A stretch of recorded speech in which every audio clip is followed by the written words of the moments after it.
Hello and welcome to this presentation on professional supervision for pastors. Today we're going to have a look at why pastoral supervision is important, what it is, and what are the benefits. So what is professional supervision and why do we need to include it in professional pastoral practice?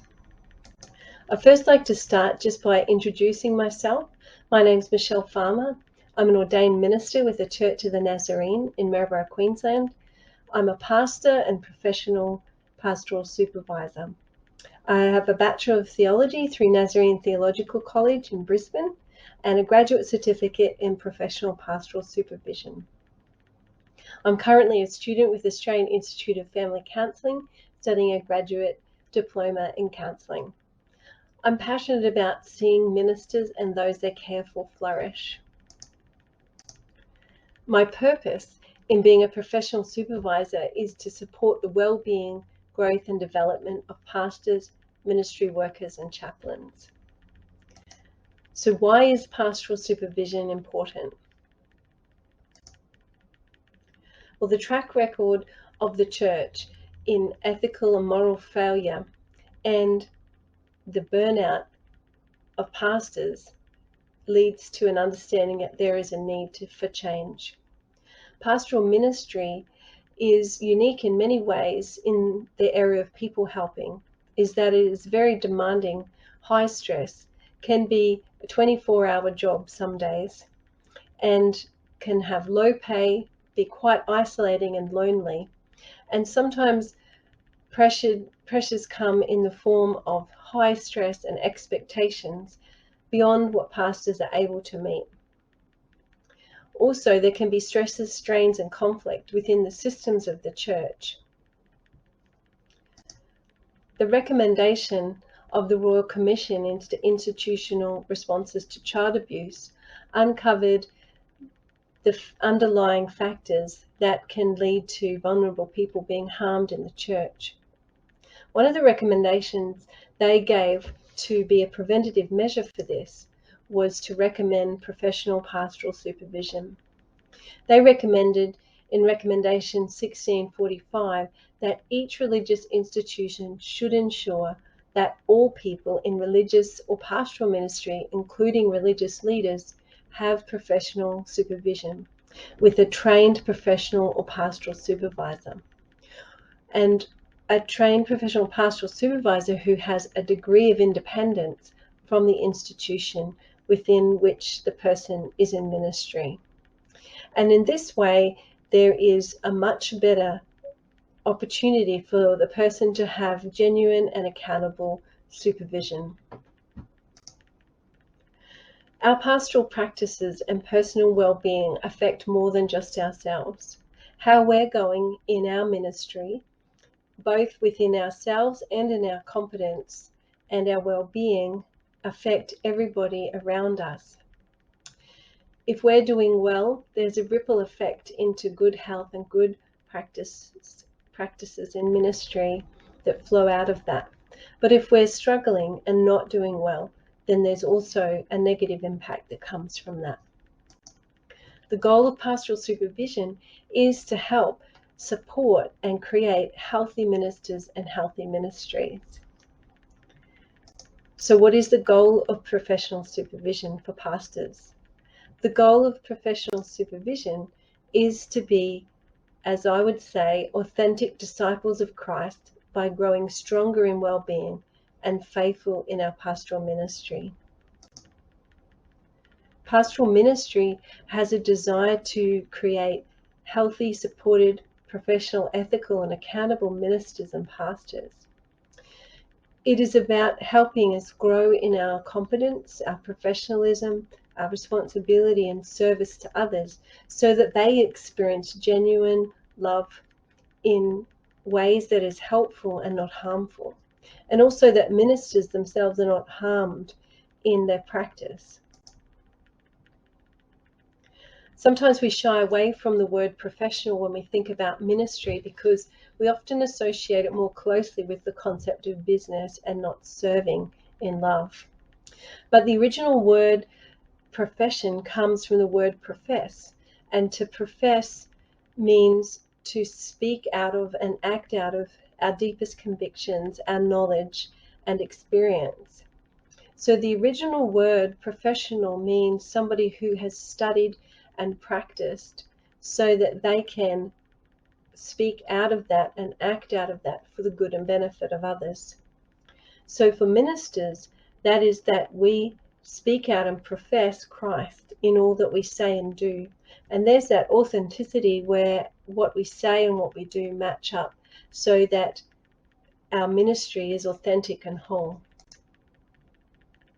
Richard Guler, in his book Just Ministry, wrote these words: adhering to professional demands of each aspect of vocation can make pastoral ministers clearer sacraments of God's loving care for all people, and can help nurture a just ministry that will restore trust in the church and its ministers. I'm sure you would agree with me that we have much work to do to restore trust in the community, in the churches, which has a flow-on effect on how people perceive God, and we want them to perceive him as faithful and trustworthy. So what is pastoral supervision? Well, first of all, I'd like to talk about what it isn't so that we can understand what it is. And this picture may bring it to mind your worst fears about supervision, and that is being watched over or surveyed to try and see what you're doing wrong. The idea of being judged and criticized by somebody else.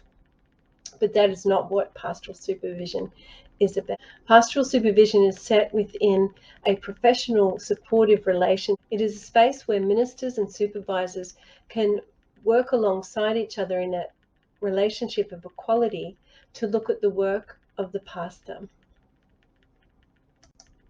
So what does pastoral supervision look like? Well, a helpful picture is this picture of minister parking.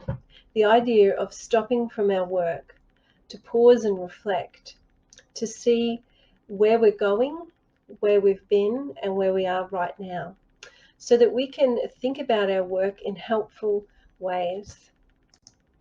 This idea of pausing, reflecting, is something that we're very familiar with in pastoral ministry because of our training in theological reflection. To stop long enough from our doing to think about our being and about our actions and how they're impacting us, others, and how they measure up to being consistent with the nature, character, and calling of God in our life.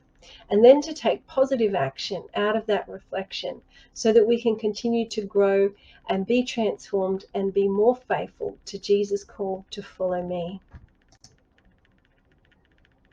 It is about discovery.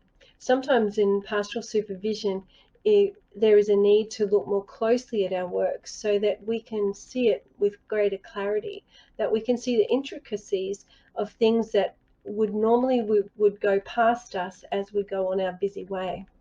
Sometimes it's to stop and reflect and open our vision to seeing beyond what is the obvious, to discover the attitudes, the fears, the feelings, beliefs that are held beyond what we are aware of.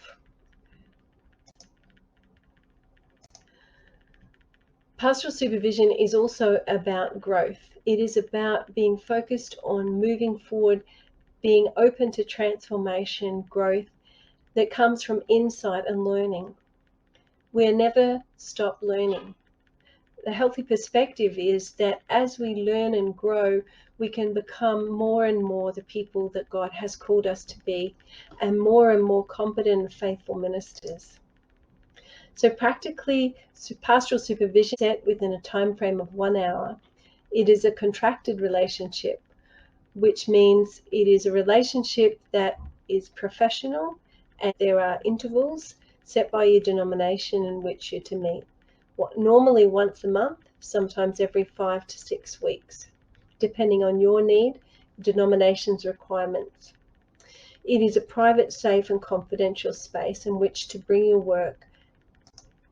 It is a time to reflect, to consider new possibilities and perspectives, to be open to being challenged from those long-held beliefs that may be causing us to be stuck in some way or to continue practices that are unhelpful or hurtful to others or ourselves. It is also about professional accountability, to know that someone is looking over our work and looking at our work with us, gives our work value, and also keeps us accountable, because being a pastor or minister carries with it great responsibility, and also, again, focused on growth. So what are the benefits of pastoral supervision? Well, in thinking about the benefit of pastoral supervision, if we think about what are the outcome goals, the outcome goals of pastoral supervision relationship is transformation, wholeness, and competence. The idea of pastoral supervision sits well within our framework of understanding about holiness being a partnership with human flourishing. That wholeness and holiness lead to us becoming our best selves, more holy and more whole in relationship with God and others. Pastoral supervision benefits not only pastors, but the whole of the church. When pastors are healthy and thriving, supported and growing in competence, they reflect that back into the communities they serve. The people they help are all benefited from pastoral supervision.